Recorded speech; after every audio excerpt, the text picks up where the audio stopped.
This video is brought to you by Squarespace. Stick around to the end of the video for a special offer they're making available through my channel. This video contains spoilers for Half-Life and Half-Life Black Mesa. 22 years is enough time to make some of the best games feel outdated, their lessons superseded by more contemporary efforts. But Half-Life Black Mesa is a reminder of just how timeless the lessons of good game design remain.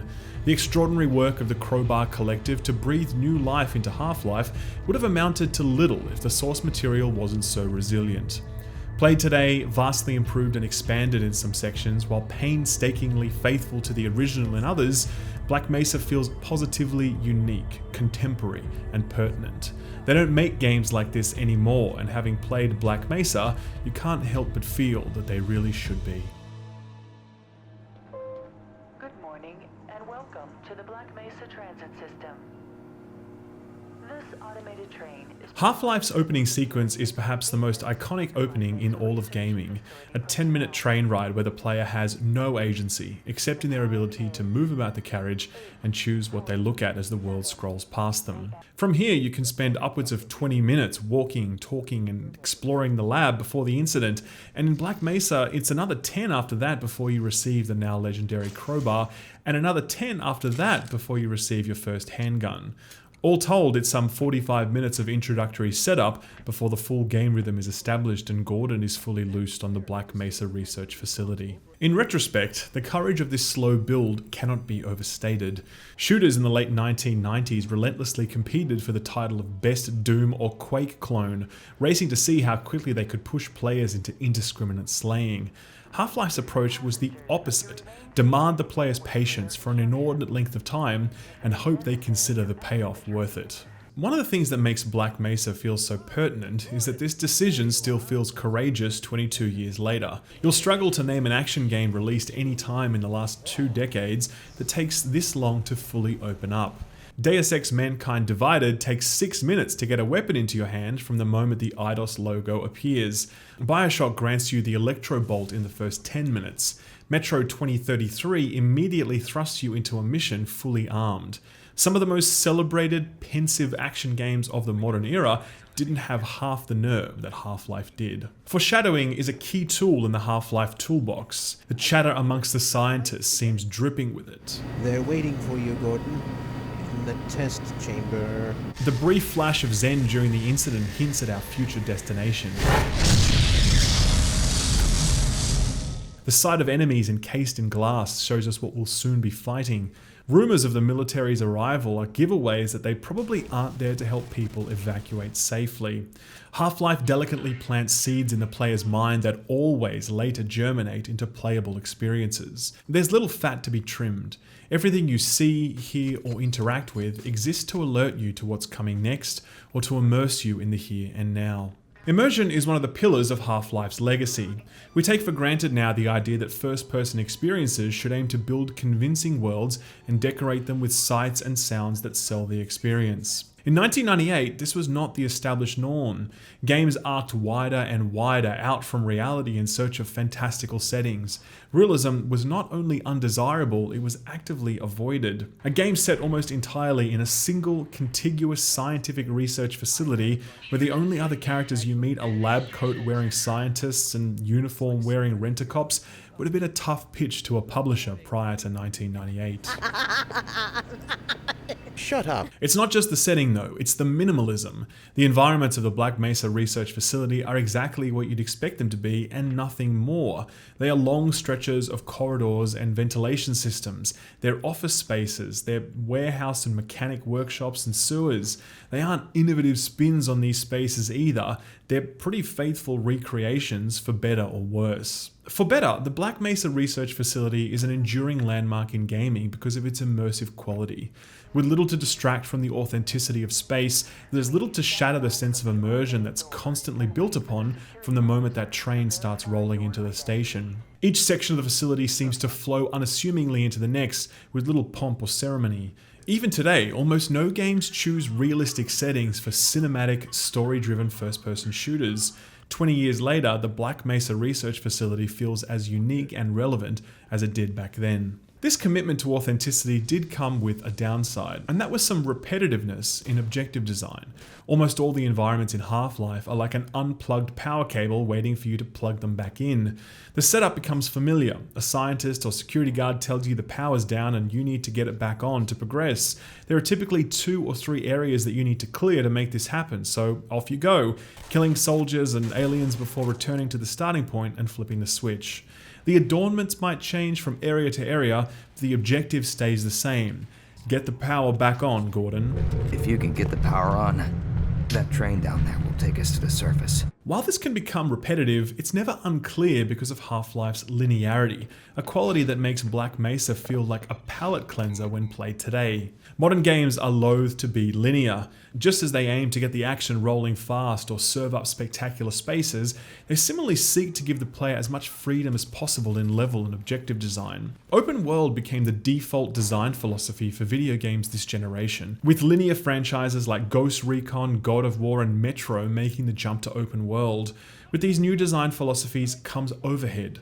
Quests, side quests, quest tracking menus, maps, map markers, GPS navigators, fast travel, and more. Half-Life doesn't have maps or markers or quests or side quests because it doesn't need them. It's a single linear journey that provides for only slight detours, rewarding you with additional health or ammo pickups. You'll see 95% of Half-Life just by playing it, and you're not particularly incentivized to hunt down that remaining 5%. Like that train at the beginning, Half-Life feels like an amusement park ride that you simply hop on and move through and then it's done. There's great comfort and clarity and enjoyment in the knowledge that every moment has been designed to encourage you to move forward rather than padded out to encourage horizontal exploration or backtracking. This philosophy carries through into Half-Life's progression systems, which is to say that there are no progression systems. There are no experience points, no weapon unlocks, no suit upgrades, no currencies to unlock cosmetics. The only character progression exists in gaining access to your HEV suit at the start, unlocking new weapons throughout your playthrough, and later in getting access to the jetpack. Beyond this, Gordon remains regular old Gordon right the way through. Were it to exist this way in a newly released game today, this lack of progression would be called boldness, but Half-Life released before RPG systems permeated every genre of gaming. Back then, it just wasn't a thing, and today, Half-Life feels all the better for it. To hear Half-Life described this way with its singular world design, its linear structure, its repetitive objective design, and its lack of progression systems, it might sound as though Half-Life is an unsophisticated and homogeneous game. The reality couldn't be further from the truth. With these simple design elements in place, Valve used them to do what no other game before it had done: reach across genres. In 1998, gaming was still in its infancy. The Nintendo Entertainment System had pushed gaming into the mainstream, and the release of the Sony PlayStation shoved it into the 3D era. Back then, PC gaming wasn't as avant-garde as it is today. Consumer-level 3D accelerated GPUs only started coming onto the market in 1996, the year that Quake released and changed shooters forever. With graphical advancement making the first-person perspective more realistic than ever before, efforts were directed towards faster action and bigger explosions. Valve understood that action was at the core of the first-person shooter experience, but they were the first developer to simultaneously set other objectives for the first-person perspective. At the top of that list is cinematic storytelling. Half-Life is often credited as being the first thinking man's shooter, but this isn't true. There were quite a few games before Half-Life that delivered on that, most notably System Shock from Looking Glass Technologies. What Half-Life did better than any game before it was placing you in the shoes of Gordon Freeman and letting the story unfold through your eyes, uninterrupted by cutscenes or text boxes. Gordon's ability to chat with scientists or ignore them was novel, as was his ability to eavesdrop on their conversation should he choose to. The decision to make Gordon the catalyst for the incident was also breakthrough, a sort of interactive cutscene that no one had seen before. These are techniques which are old hat to us now, but it was Half-Life that first introduced us to them. Valve's ambition didn't stop there. Where Half-Life could have remained in permanent high gear after the arrival of the alien invasion or the military, Valve instead chose to judiciously pump the brakes and deliver tense first-person horror before anyone else was doing that.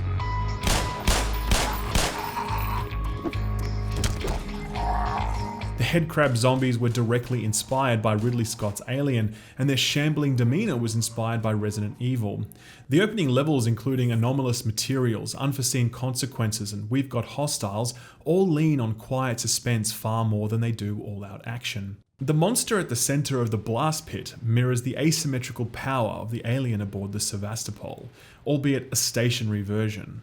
Questionable ethics is the mad scientist laboratory house of horrors, and the Lambda Core feels like one last tense inhalation before the closing act of the game begins. Valve's accomplishment here is impressive because all parts of the experience are as good as each other. Half-Life shines as an interactive storytelling experience, just as it terrifies as a horror game, just as it competes with some of the best action games at the time and since. 3 tranches of game exist here, with no compromises made to deliver on them, and no awkward separations between them to shatter the immersion that Half-Life so carefully maintains. As an action game, Half-Life's most notable achievement was enemy AI. It's little exaggeration to say that with the exception of 2005's Fear, no real advancements have been made since Half-Life. AI is this gaping hole in the rich history of video game advancements, and even today Half-Life's enemies hold up as an above average showing. They'll flank you aggressively, pin you down, flush you out with grenades, and coordinate with each other to press their advantage. They don't often make rookie errors like exposing themselves needlessly. They much prefer waiting near cover for you to expose yourself. A stark contrast to modern day AI, which seems to make a point of walking into your line of fire as often as possible. AI aside, Half-Life is an action game that never struggled with the fundamentals. Weapons are simple but satisfying to fire. Ammo and health are plentiful, allowing you to pull the trigger and take chances, rather than hoard your ammo or cower constantly behind cover. There's a blockbuster quality to it all, which the Crowbar Collective have done incredible work to restore. Surface Tension is the famous combat mission in the game, a sprawling, near 2-hour-long epic of attack helicopters and tanks and mortar fire and mayhem. Seeing all of this unfold in the Source engine with more detail and at a larger scale than ever before was an incredible thrill. Its relentlessness stands in stark contrast to the typical ebb and flow of the previous chapters, cementing Valve as masters of pacing. Pacing is another of Half-Life's most celebrated features. It's easy to contrast the different levels on how their action or suspense focus sets an undulating rhythm to the game, but there are more subtle tricks that Valve employs to keep things moving, such as the way objectives or key information are succinctly presented. Half-Life doesn't need frustrating text pop-ups and tutorials to teach players new mechanics or enemy behavior. When they want to show you that the military mean business, they just show you. When they want to demonstrate how a turret works, they just showcase that too. Half-Life never gets bogged down in trying to grow the player's understanding of the world. They assume the player's intelligence and trust in their ability to figure things out. It's fair to say that we've taken very big steps back from this over the last 2 decades.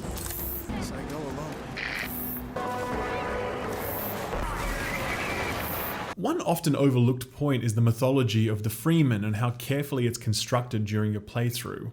At the start, you're nothing. You're just a guy doing a thing, catching a train, late to work. You put your suit on and you're safer but no stronger. In the original Half-Life, you're given your crowbar immediately after the incident, but in Black Mesa, you'll spend a few moments being protected by a security guard. It's Crowbar Collective selling the idea that Freeman is helpless and needs protecting. As the adventure unfolds, your centrality and legend come into sharper relief. People have heard of some scientist who's making his way through the facility. Then they know you by name and comment that your reputation precedes you. You see your name written on the wall in blood, presumably by the military who've made you their #1 target. But the biggest giveaway that you're not just anyone comes from a most unlikely source. An elderly gentleman dressed in a sharp blue suit who's always watching, but you never even speak to him until the very end of the game. The G-Man is the pièce de résistance on top of the Half-Life experience. It speaks to all that remains unspoken within the game. What is Black Mesa? Who owns it? Who runs it? What's its purpose? Was all this just an accident or was it planned? Did Gordon have any real volition in all of this, or was it some elaborate maze designed to test him? It's the G-Man's silent gaze that raises these questions. He isn't helping us or impeding us or even interfacing with us. He's just watching from afar, like a talent scout on the sidelines. You've probably noticed that up to this point, I've been referring exclusively to the Black Mesa research facility component of Half-Life, and there's a specific reason for that. In the minds of many, myself included, Half-Life essentially ended in the lander complex, precisely when you jumped into that portal. When you emerge at the other side in Zen, that wasn't Half-Life, that was something else. Totally separate from the brilliantly constructed Black Mesa facility, Zen was a hurriedly put together mess of floating platforms, ugly tunnels, and disappointing boss encounters. It was bad. It has its defenders for some reason, but even Gabe Newell has gone on record to voice his disappointment with it. It simply wasn't in the same league as the rest of the game, and given that it was only about an hour's worth of gameplay anyway, it's easy to pretend that it didn't exist. There was one group of people who couldn't pretend that though, and that group of people was the Crowbar Collective. When they set out to remake Half-Life in the Source engine, they faced a unique challenge with the final portion of the game. Where the Black Mesa research facility demanded a rigorous commitment to the original vision, Zen felt like it demanded a complete reimagining, a ground-up rebuilding that made the section worthy of the Half-Life legacy. Crowbar Collective were equal to the task, investing a total of 5 years of work to build the conclusion that Half-Life deserved. They absolutely delivered.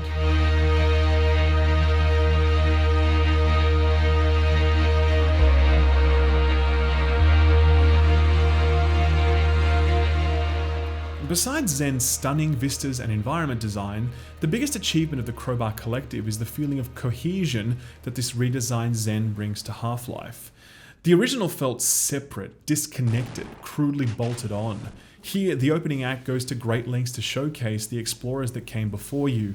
You can see the structures they left behind, the equipment. You can see the Headcrab Zombies wearing HEV suits, which remind you that you are not the first person through that portal. The objective design is also consistent. The platforming, which Half-Life is much maligned for, stays, albeit with a lot more handrails to prevent frustrating deaths. There's a segment rigged with explosive charges reminiscent of a previous section of the game.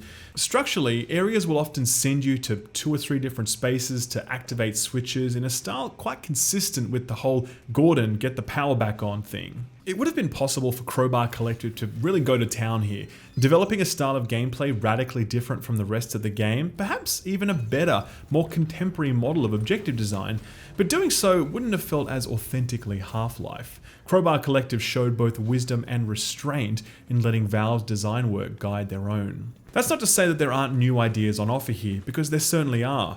The entire Gonarch's Lair level is a tour de force of innovative level design crossed with impressive boss design, and it's arguably one of the best sections in the entire game now. Where things fall down though is in the area that Valve had perfected, and that's pacing. The Interloper level goes from being a short section of the game to being a grueling hour-and-a-half long trudge through repetitive puzzles and endless conveyor belts.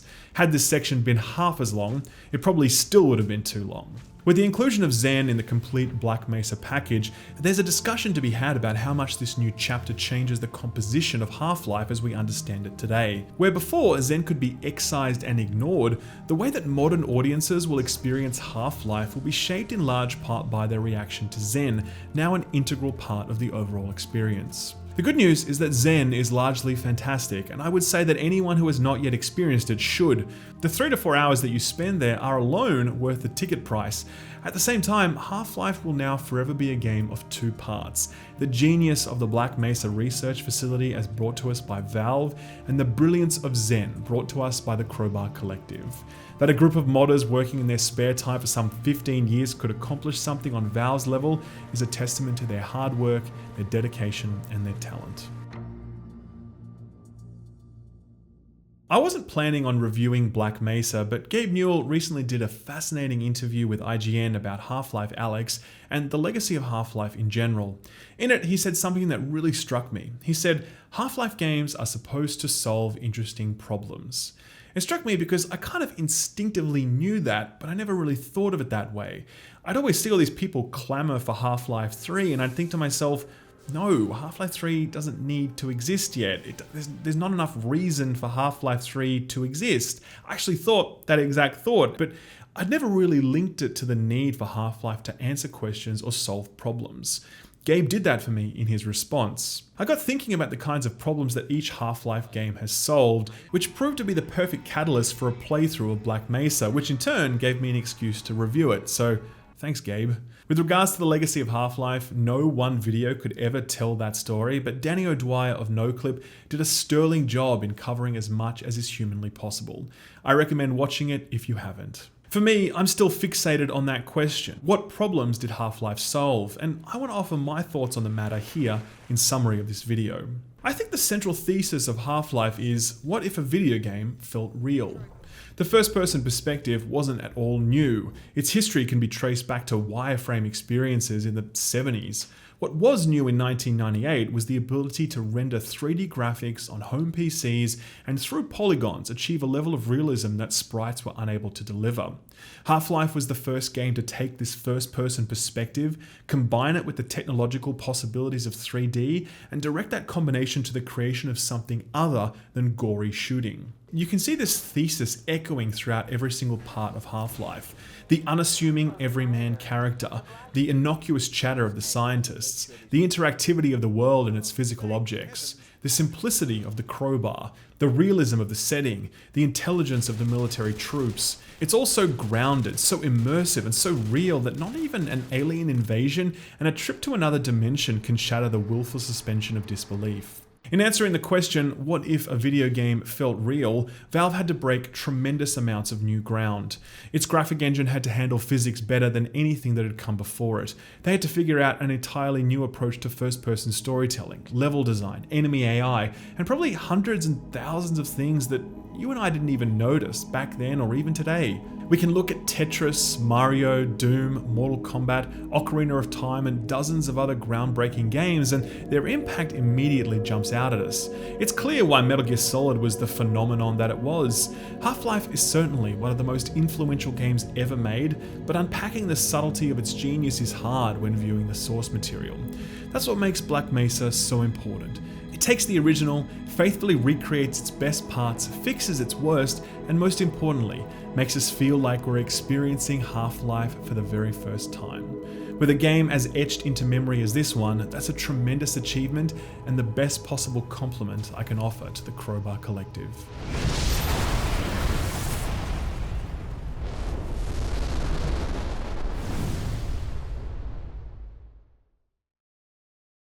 Speaking of user-created content, you guys should totally check out Squarespace. If you have a hobby, a business idea, or you just want to share things with the world, then a website is a must, and there's no easier way to make a website than through Squarespace.